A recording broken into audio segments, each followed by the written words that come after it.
Hi friends, welcome to Fairy's Home Food. இன்னைக்கு வந்து நான் டேஸ்டியான சுவையான ரசம் எப்படி செய்யணும்னு சொல்லி தர போறேன். ரசம் தானே இது என்ன பெரிய விஷயமா அப்படின்னு நினைக்காதீங்க.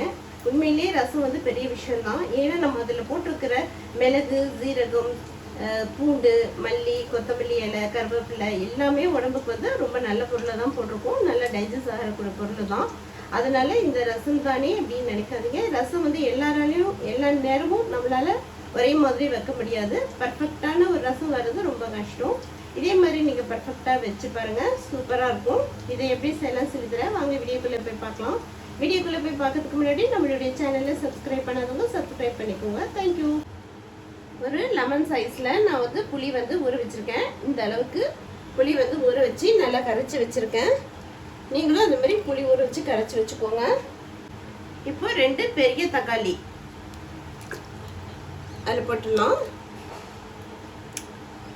இப்போ நான் வைக்கிற ரசம் ஒரு 4 பேர் சாப்பிட்லாங்க. நல்ல பெரிய தக்காளியாக 2 தக்காளி போட்டு நல்லா கையில் வந்து நல்லா பசஞ்சு விட்டுக்கோங்க.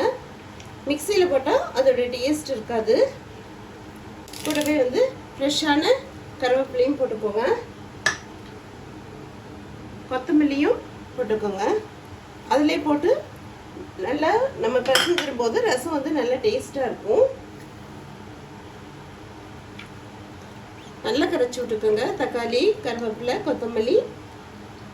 ரசத்துக்கும் தேவையான அளவுக்கு உப்பு போட்டு நல்லா இந்த மாதிரி பாருங்கள், நைஸ் ஆகிடுச்சு பாருங்கள். தக்காளி நல்லா நைஸாக பசஞ்சாச்சு. இதிலே ஒரு 1/4 டீஸ்பூன் மஞ்சள் தூள் போட்டு நல்லா மிக்ஸ் பண்ணி விட்டுக்கலாம்.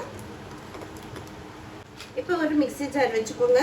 1 டீஸ்பூன் மல்லி, டீஸ்பூன் மிளகு, 1/2 டீஸ்பூன் ஜீரகம்.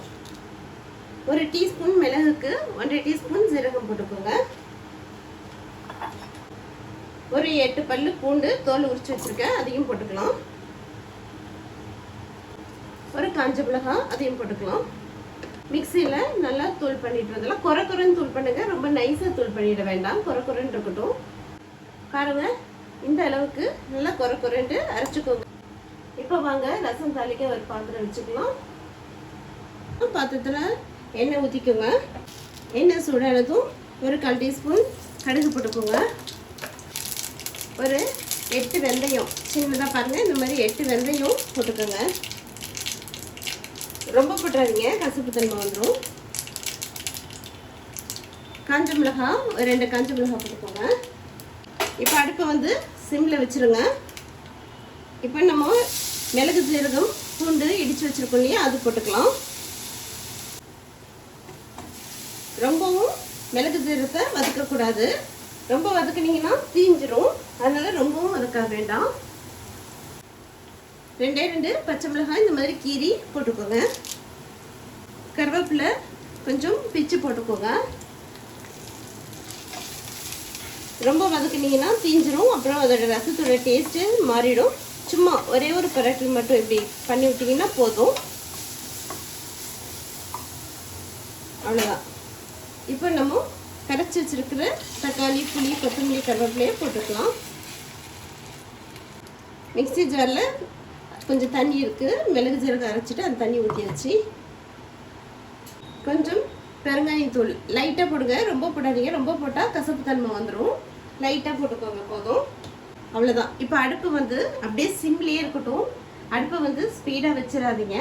சிம்லேயே இருக்கும்போது அது மெதுவாக அந்த ரசம் வந்து உள்ளே இருக்கிற அந்த பூண்டு, தக்காளி, மிளகு, சீரகம் இதெல்லாம் மெதுவாக வெந்து நுர மாதிரி வரும். அப்போ வந்து நம்ம ஸ்டவ் ஆஃப் பண்ணணும். அது வரைக்கும் வந்து அடுப்பு வந்து சிம்லேயே இருக்கட்டும். நீங்கள் எந்த ரசம் வச்சிங்கனாலும் சரி, இந்த ரசம் இல்லை, நீங்கள் எந்த ரசம் வச்சிங்கனாலும் சரி, சிம்லேயே வச்சிங்கன்னா தான் ரசத்தோட டேஸ்ட்டு நல்லாயிருக்கும். ரசம் பாருங்கள், மெதுவாக அப்படியே லைட்டாக கொதிக்குது. இப்போ இந்த ஸ்டேஜில் வந்து பாருங்கள், ஸ்லோவாக வச்சதுனால தான் இப்போ இந்த மாதிரி மெதுவாக கொதிச்சுட்ருக்கு. இப்போ வந்து 1/4 கிளாஸ் தண்ணி ஊற்றிட்டு ஸ்டவ் ஆஃப் பண்ணிவிடுங்க. அவ்வளோதான், ஸ்டவ் ஆஃப் பண்ணிடலாம். கொஞ்சம் மேலே ஃப்ரெஷ்ஷான கொத்தமல்லி கொஞ்சம் போட்டுக்கோங்க.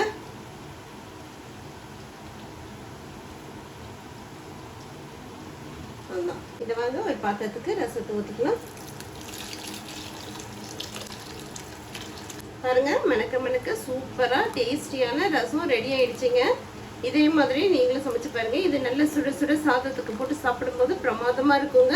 நம்ம அடுப்பை வந்து சிம்மில் வச்சு இந்த ரசம் பண்ணியிருக்கோம். அதனால மெதுவாக அதில் மிளகு, சீரகம், பூண்டு எல்லாமே அதோட இதெல்லாம் எசன்ஸ் ஃபுல்லாக இறங்கியிருக்கும். இந்த ரசம் வந்து நல்ல டேஸ்ட்டாக இருக்கும். நான் சொன்ன மெத்தட்லேயே நீங்கள் வந்து பண்ணி பாருங்கள், சூப்பராக இருக்கும்.